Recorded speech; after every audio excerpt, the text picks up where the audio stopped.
కాళ్ళ నిలబడుతుంది జగన్మోహన్ రెడ్డి గారికి వేయండి అమ్మా ఫ్యాన్ గుర్తుకు ఓటేయండి అంతా జగన్మోహన్ రెడ్డి గారికి జగన్ ప్రభుత్వం వచ్చినాక బాగుందని ఇవ్వాలేదా సంక్షేమ పథకాలు వస్తున్నాయి కదా అమ్మఒడి వచ్చే వాళ్ళకి అమ్మఒడి వస్తుంది కదా పెన్షన్ ఇంటికాడికి వస్తుంది కదా డాక్రా సంఘాలు ఉండాలా మీరు బాకింత కట్టాడు కదా కట్టాడు కదా 45 ఏళ్ళకి పెన్షన్ ఇస్తున్నాడు కదా మీ పిల్లల స్కూల్ బాగానే కదా మంచి భోజనం పెడుతున్నాడు కదా మరి ఓటు ఎవరికి వేయాలి మనం ఏం తల్లి ఓటు ఏంటి తల్లి జగన్మోహన్ రెడ్డి గారికి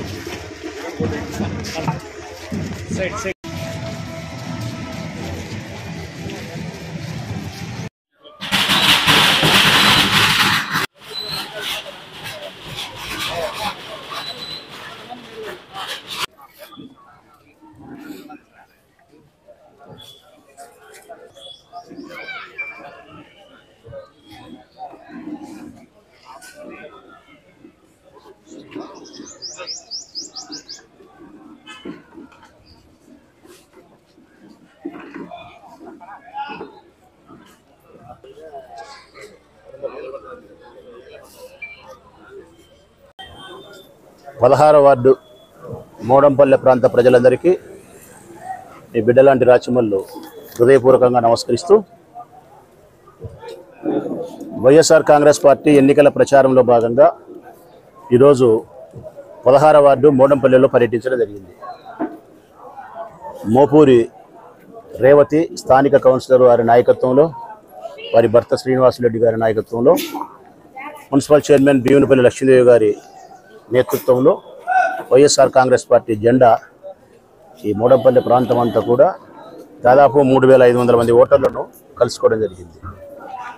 గడప గడపకు పోయి జగనన్న చేసిన మంచి ఏమిటి అని అడిగి, జగనన్న ప్రభుత్వంలో మీకు మేలు జరిగిందా, మీ పిల్లల యొక్క విద్యకు మేలు జరిగిందా, స్త్రీల యొక్క అప్పులు తీరిపోయినాయా, పెన్షన్ ఇంటి వద్దకే వస్తుందా, పెన్షన్ పెంచినారా లేదా, 45 ఏళ్ళకే పెన్షన్ ఇచ్చిన విధానం మీకు నచ్చిందా నచ్చలేదా, రైతులు వ్యవసాయం చేసుకునే వాళ్ళకు ప్రతి సంవత్సరం పంట పెట్టుకోవడానికి 13,500 ఇస్తూ ఉన్నారు, ఇంటిగ్రేటెడ్ ల్యాబ్ ఇక్కడ ఏర్పాటు చేసినారు.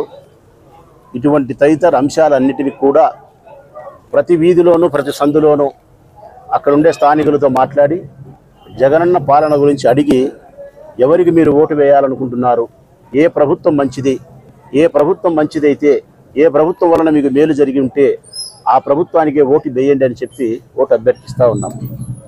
ఈ క్రమంలో ఎక్కడ చూసినా మాకు వినిపిస్తూ ఉండే మాట, జగనన్న ప్రభుత్వం వచ్చిన తర్వాత పేదవారికి పూర్తిగా మేలు జరిగింది, మధ్యతరగతి కుటుంబీకులకు మేలు జరిగింది, బడుగు బలహీన వర్గాల పిల్లల యొక్క ఉన్నత విద్యకు పెద్దగా ఈ ప్రభుత్వం ఉపయోగపడతా ఉంది, స్త్రీలకు మరింత స్వేచ్ఛ స్వాతంత్రాలు సిద్ధించిన ఈ ప్రభుత్వంలో ప్రతి ఒక్క సంక్షేమ పథకం కూడా మహిళల పేరుతోనే నేరుగా మా అకౌంట్గా డబ్బులు వేసే విధానం మాకు చాలా నచ్చింది. పురుషుల చేతుల్లోకి డబ్బులు పోకుండా, దుబారా కాకుండా, వ్యసనాలకు ఖర్చు కాకుండా కుటుంబ అవసరాలకు మా చేతికి రావడం వల్ల మేలు జరుగుతూ ఉంది. జగనన్న ప్రభుత్వం పూర్తిగా స్త్రీల యొక్క పక్షపాతికి సంబంధించినటువంటి ప్రభుత్వం, పేదలకు అనుకూలమైనటువంటి ప్రభుత్వం, బడుగు బలహీన వర్గాల యొక్క ఉన్నత విద్యకు వారు ఉన్నత శిఖరాలు అధిరోహించడానికి ఉపయోగపడే ప్రభుత్వం అని చెప్పి ఈ ప్రాంతంలో ప్రజలందరూ కూడా ముక్త కంఠంతో ఈ ప్రచారంలో మాకు చెప్తా ఉన్నారు. అసలు మీరు తిరగాల్సిన అవసరమే లేదు నాయన, ఎవరు ఉన్నా ఎవరు లేకపోయినా, ఎవరు వచ్చి ఓటు అడిగినా అడగకపోయినా మేము వేసే ఓటు జగనన్నకు. ఇంకా తెలివైన వాళ్ళు చెప్పే మాట ఏంటంటే జగనన్న ఓటు వేసేది పేద ప్రజల ప్రభుత్వానికి ఓటు వేసుకుంటున్నాం, మా భవిష్యత్తుకు అనుకూలంగా మేము ఓటు వేసుకుంటున్నాం. ఈ ప్రభుత్వం పోతే మా పిల్లల విద్య నాశనం అయిపోతుంది, ఈ ప్రభుత్వం పోతే మా పేదరికానికి 4 రూపాయలు వచ్చి ఉండదు. కాబట్టి ఈ ప్రభుత్వం ఉండాల్సిందే. పూర్తిగా జగన్మోహన్ రెడ్డి గారి కాలం గడిచినంత కాలం ఈ రాష్ట్రానికి ముఖ్యమంత్రిగా ఉండాలనేటువంటి తీర్పు నేను మనస్ఫూర్తిగా కూడా ఒకటే, ఈ ఎన్నికల్లో మీరు ఓటు వేసే ముందు ఏప్రిల్ 15వ తారీఖు లోపల ఎన్నికలు జరుగుతాయి, మీరు ఓటు వేయాల్సి వస్తుంది. ఈ ఊరి ఎమ్మెల్యేని మీరు ఎన్నుకోవాల్సిన పరిస్థితి వస్తుంది. వైఎస్ఆర్ కాంగ్రెస్ పార్టీ జెండాకు సంబంధించిన మనిషిన తెలుగుదేశం పార్టీ జెండాకు సంబంధించిన మనిషిన ఎన్నుకోవాల్సిన ఆవశ్యకత మీ భుజస్కంధాలపైన ఉంది. మిమ్మల్ని నేను అభ్యర్థించేది ఒకటే, మంచి చేసిన ప్రభుత్వానికి ఓటేయండి. మాట ఇచ్చి మాట మీద నిలబడిన ముఖ్యమంత్రికి ఓటేయండి. ఈ ఊరిని అభివృద్ధి చేసిన ఎమ్మెల్యేకు ఓటు వేయండి. మీ కష్టసుఖాల్లో బాధ్యుడే ఉండే ఎమ్మెల్యేకు మీరు ఓటేయండి. ఒక్క మాటలో చెప్పాలంటే ఎమ్మెల్యే మీ బిడ్డ లాంటి వాడై ఉంటేనే ఓటు వేయండి. మీ సోదరుడు లాంటి వాడైతేనే ఓటు వేయండి. మీ కుటుంబ సమస్యలను పరిష్కరించి మీ పెద్ద బిడ్డలాగా మీకు ధైర్యాన్ని ఇచ్చినవాడు, ఓదార్పునిచ్చినవాడు, చేతనేంత సహాయం చేసినవాడు, ఈ ఊరిని అభివృద్ధి పదంలోకి తీసుకుపోయినవాడు అంటేనే నాకు ఓటు వేయండి. మా జెండా కానీ, నేను కానీ, నాకు సంబంధించినటువంటి కౌన్సిలర్లు కానీ, ప్రజాప్రతినిధులు కానీ మీ యొక్క అవసరాలకు, మీ యొక్క ప్రయోజనాలకు, మీ యొక్క అభివృద్ధికి మేము ఉపయోగపడకపోతే మమ్మల్ని తిరస్కరించండి అని చెప్పి వినయపూర్వకంగా విజ్ఞప్తి చేస్తూ ఉన్నాను. సంక్షేమ పథకాల పేరుతో ఈ ఒక్క వార్డులోనే, మోపూరు రేవతి గారి వార్డులోనే ఎంత వచ్చింది నేరుగా ఆడవాళ్ళ అకౌంట్కు మేము ఇచ్చిన డబ్బులు, జగనన్న ప్రభుత్వం ఇచ్చిన డబ్బులను చూస్తే 33,15,21,935 రూపాయలు. ఒక్క ఈ వార్డు 16 వార్డు మోడంపల్లె ప్రాంతంలో ఉండే ఇళ్లకు 1100 ఇళ్ల ప్రజలకు జగనన్న ప్రభుత్వం నేరుగా వారి అకౌంట్లకే వేసిన డబ్బు 33,15,21,935 రూపాయలు. ఇది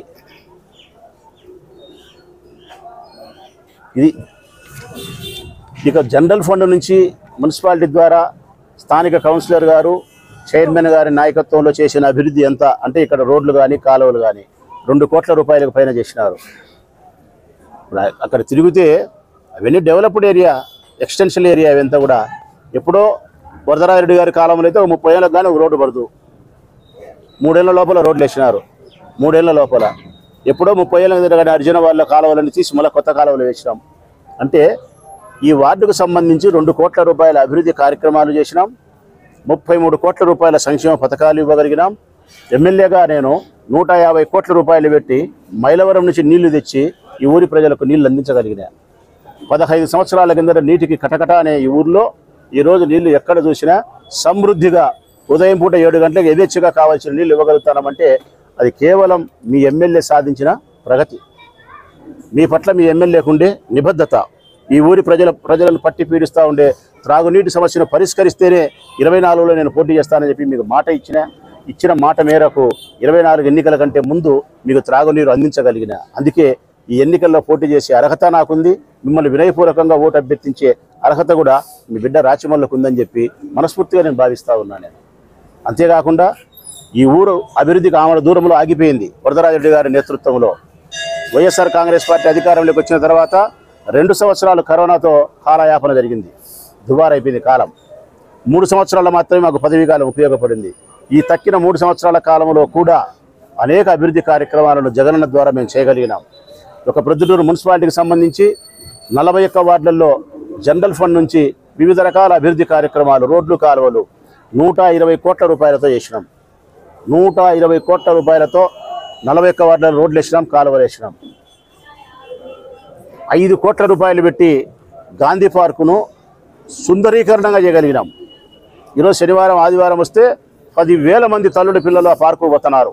మున్సిపల్ ఆఫీస్ ఎదురుగా ఉండే పార్కు. అంతకుముందు గాలికి వదిలేసినారు. అది 2 టౌన్ బైపాస్ రోడ్లో 2 కోట్ల రూపాయలు పెట్టి పార్కు తయారు చేయగలిగినాం.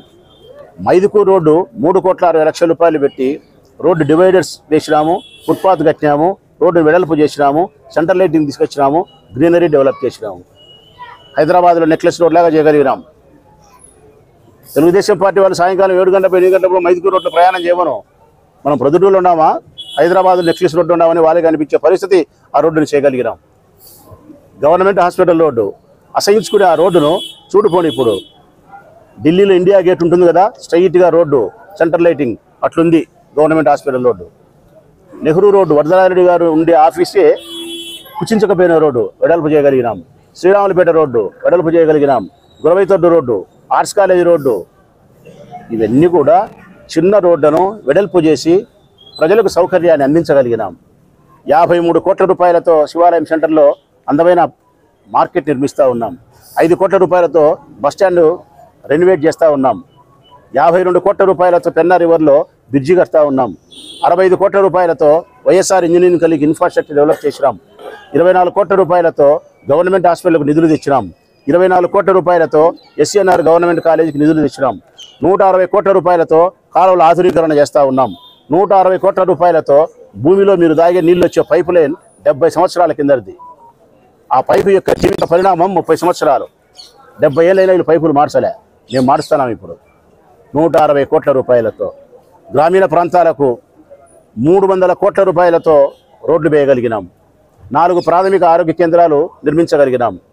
కామనూరు లాంటి ఊళ్ళో ఉండే ప్రాథమిక ఆరోగ్య కేంద్రాన్ని కార్పొరేట్ స్థాయి హాస్పిటల్ చేయగలిగినాము. గవర్నమెంట్ హాస్పిటల్కి చాలా రకాల ఖరీదైనటువంటి ఎక్విప్మెంట్ను పరికరాలను తీసుకురాగలిగినాము.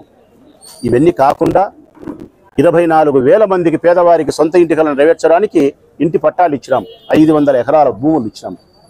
500 ఎకరాల భూములు కొనుగోలు చేసి వాళ్ళకి ఇవ్వడమే కాకుండా వాళ్ళ పేరుతో రిజిస్ట్రేషన్ చేయించి రిజిస్ట్రేషన్ డాక్యుమెంట్లు కూడా రేపిస్తూ ఉన్నాం. అమ్ముకునే స్వేచ్ఛను అధికారాన్ని కల్పించి 1,80,000 రూపాయలు ఇంటికి డబ్బులు ఇచ్చి ఇల్లు నిర్మించే బాధ్యత మేమే తీసుకున్నాం. కొన్ని ఇల్లు కట్టించినాం, ఇంకా కట్టించి ఇవ్వాలన్న బాధ్యత ఉంది. ఆ బాధ్యత మీ బిడ్డ రాచమల్లుదే. 24,000 ఇళ్ళల్లో ఎవరికైతే మేము మాట ఇచ్చినామో పట్టా ఇచ్చిన ప్రతి అక్కకు చెల్లెలకు ఇంటిని నిర్మించి ఇచ్చే బాధ్యత మీ బిడ్డ రాచమల్లుదే. 4 దినాలు ఆలస్యం కావచ్చు, కారణం ఇన్ని వేల మందికి ఇల్లు నిర్మించే క్రమంలో 1 సంవత్సరం ఆలస్యం కావచ్చు. జరిగిన ఆలస్యానికి చింతిస్తూ ఉన్నాం, క్షమించమని కోరుతా ఉన్నాం. ఇంటిని నిర్మించే బాధ్యత మీ బిడ్డ రాచమల్లుదే అని కూడా మనస్ఫూర్తిగా తెలియజేస్తూ ఉన్నాం. 25 లక్షల రూపాయల ఆరోగ్యశ్రీ కార్డు ఇచ్చినాం. 5 లక్షలు ఉండే ఆరోగ్యశ్రీ కార్డు, ఆరోగ్యశ్రీని పుట్టించినదే రాజశేఖర రెడ్డి గారు. రాజశేఖర రెడ్డి గారు మరణాంతరం ఆరోగ్యశ్రీ కుదేలైపోయింది. జగన్మోహన్ రెడ్డి గారు వచ్చిన తర్వాత ఈరోజు 5 లక్షల రూపాయలు విలువ చేసే ఆరోగ్యశ్రీ కార్డును సంవత్సరానికి ఒక్కసారి కుటుంబ సభ్యుల కోసం 25 లక్షల రూపాయల ఆరోగ్యశ్రీ కార్డు ఇచ్చి 252 హాస్పిటళ్లలో 4 రాష్ట్రాలలో బెంగళూరు, మద్రాసు, హైదరాబాదు, విజయవాడ 252 కార్పొరేట్ హాస్పిటల్లో 3,555 జబ్బులకు గాను సంవత్సరానికి 25 లక్షల విలువ చేసే ఆరోగ్యశ్రీ కార్డు ఇచ్చి మన కుటుంబ సభ్యుల యొక్క ప్రాణాన్ని కాపాడేదానికి జగనన్న ప్రభుత్వం ప్రాథమికమైనటువంటి ప్రధాన బాధ్యతను తీసుకోగలిగింది.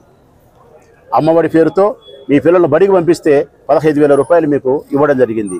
నాడు నేడు మన బడి కింద మీ పిల్లలు చదివే స్కూళ్లను పూర్తిగా దాని రూపురేఖలను మార్చి పారేసి మీ బిడ్డల భవిష్యత్తు రేఖలు కూడా మార్చిన ఘనత జగన్మోహన్ రెడ్డి గారిదే.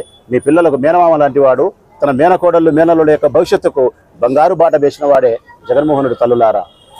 ఒక్కటన్నా నేను చెప్పేది అబద్ధమా నిజమనేది ప్రజలనే, విజ్ఞత కలిగిన ప్రజలనే ఆలోచించుకొని నేను విజ్ఞప్తి చేస్తూ ఉన్నా. వ్యవసాయానికి పంట నష్టం జరిగితే రైతు భరోసా కేంద్రాలు అక్కడ స్థాపించడమే కాకుండా అకాల వర్షాల వల్ల పంట నష్టం జరిగితే 30 దినాల్లో పంట నష్టపరిహారాన్ని చెల్లించినాడు.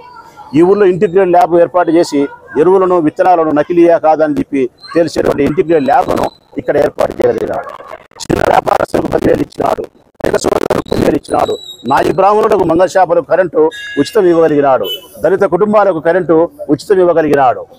ఒక్కటేమిటి, పేదరికంలో ఉండే ప్రతి కుటుంబాన్ని ఉద్ధరించేదానికోసం, పేదరికంలో ఉండే ప్రతి కుటుంబాన్ని ఉన్నతమైన శిఖరాలను అధిరోహించే స్థితికి తీసుకుపోవడం కోసమే రాజశేఖర రెడ్డి, విజయమ్మ దంపతులు కన్న బిడ్డ జగన్మోహన్ రెడ్డి ఈ రాష్ట్రానికి ముద్దు బిడ్డ కాగలిగినాడు. ఈ రాష్ట్రంలో ప్రతి ఇంటికి పెద్ద కొడుకు కాగలిగినాడు. అవ్వకు తాతకు ముద్దుల మనవడు కాగలిగినాడు అనే మాట నిజమా కాదని అవ్వను అడుగుతా ఉన్నా, తాతను అడుగుతా ఉన్నా, అయ్యను అడుగుతా ఉన్నా, అమ్మను అడుగుతా ఉన్నా, అక్కను అడుగుతా ఉన్నా, చెల్లెలను అడుగుతా ఉన్నా. నిజంగా జగన్మోహన్ రెడ్డి మీకు సోదరుడు లాంటి వాడు కాకపోతే, మనవడు లాంటి వాడు కాకపోతే, మీ బిడ్డ లాంటి వాడు కాకపోతే మీరే చెప్పండి తల్లులారా. జగన్ ప్రభుత్వంలో మీకు జరిగిన మేలేంది, కీడేంది? చంద్రబాబు నాయుడు ప్రభుత్వంలో మీకు జరిగిన మేలేంది, కీడేంది? ఈ వ్యత్యాసాన్ని గమనించమని కోరుతా ఉన్నా. మాట ఇస్తే నిలబడేవాడు జగన్, మాట ఇస్తే తప్పేవాడు చంద్రబాబు నాయుడు. అవసరానికి వాడుకునేవాడు చంద్రబాబు నాయుడు, మీ అవసరాల కోసమే ప్రభుత్వాన్ని నడిపేవాడు జగన్మోహన్ రెడ్డి. మీకోసమే జగన్మోహన్ రెడ్డి, చంద్రబాబు నాయుడు కోసమే మీరు. ఇది వ్యత్యాసం. ఈ వ్యత్యాసాన్ని మీరు గమనించగలిగితే మంచి ప్రభుత్వానికి ఓటేయండి, మంచి నాయకులు ఓటేయగలండి. ఈ ప్రొద్దుటూరు నియోజకవర్గాన్ని నేను అభివృద్ధి చేసిన మాట వాస్తవమైతే, మీకు త్రాగునీరు ఇచ్చిన మాట వాస్తవమైతే, నా జెండా గడప గడపను స్పర్శించి పేదరిక నిర్మూలనకు పాటుపడి ఉన్న మాట నిజమైతే, మీ కరోనా సందర్భంలో తెలుగుదేశం పార్టీ వాళ్ళు ఒక్కరు కూడా మీకు కనిపించలే. వైఎస్ఆర్ కాంగ్రెస్ పార్టీకి సంబంధించిన మేము మాత్రమే కరోనా సమయంలో మీకు సేవ చేయగలిగినాం, మా ప్రాణాల మీద తెచ్చుకోగలిగినాం. ఇది సత్యమైతే మీ కష్టంలోనూ, మీ సుఖంలోనూ, దుఃఖంలోనూ, మీ అవసరంలోనూ, అభివృద్ధిలోనూ ఒక్క మాటలో చెప్పాలంటే ఈ ప్రొద్దుటూరు కోసమే మేము సేవ చేసిన మాట నిజమైతే మమ్మల్ని ఆదరించండి, అభిమానించండి, ఈ ఎన్నికల్లో మమ్మల్ని గెలిపించి మా గౌరవాన్ని నిలబెట్టమని చెప్పి సవినయంగా ప్రార్థిస్తా ఉన్నా. ఈ వీడియో మీకు నచ్చినట్లయితే లైక్ బటన్ క్లిక్ చేయండి. మరిన్ని వీడియోలను పొందడానికి దయచేసి సబ్స్క్రైబ్ చేయండి.